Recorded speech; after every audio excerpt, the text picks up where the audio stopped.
शिर्डी पिंपळवाडी रोडवर दुपारच्या सुमारास दोन दुचाकींची समोरासमोर जोरदार धडक होऊन भीषण अपघात झाला।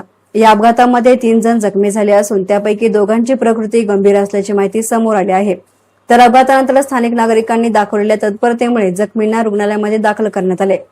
मिळालेल्या माहितीनुसार अनिल सोनवणे राहणार डोणगाव तालुका वैजापूर आणि राहुल वैद्य राहणार डोणगाव तालुका वैजापूर हे दोघेही पल्सर दुचाकीवरून पुंतांबा दिशेने जात होते।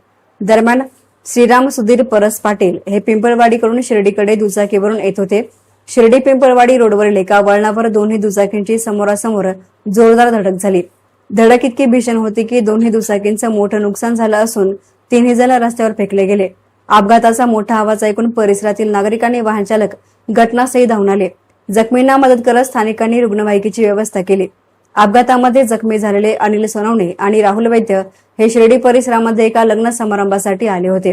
मात्र लग्नाच्या आनंदावर या अपघातामुळे विरजण पडल्याची भावना नातेवाईकांनी व्यक्त केली।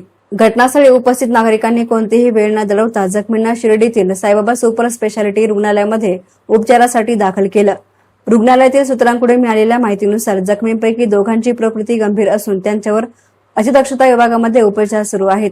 तर एका जखमीची प्रकृती तुलनेने स्थिर असल्याचं सांगण्यात येत आहे। या अपघाताची माहिती मिळताच पोलिसांनी घटनास्थळी धाव घेत पंचनामा केला। प्राथमिक माहितीनुसार अतिवेग किंवा नियंत्रण सुटल्यामुळे हा अपघात झाल्याची शक्यता व्यक्त केली जात असली तरी अपघाताचं नेमकं कारण मात्र अद्यापही अस्पष्ट आहे। या अपघातामुळे काही काळ शिर्डी पिंपळवाडी रोडवरील वाहतूक विस्कळीत झाली होती। पोलिसांनी स्थानिक नागरिकांच्या साह्यानं वाहतूक पुन्हा सुरळीत करण्यात आली। दरम्यान या भीषण अपघाताची माहिती परिसरामध्ये वाऱ्यासारखी पसरली असून जखमींच्या प्रकृतीबाबत चिंता व्यक्त केली जात आहे। एसएन मीडियासाठी कॅमेरा पर्सन साई सुराळे, शिर्डी।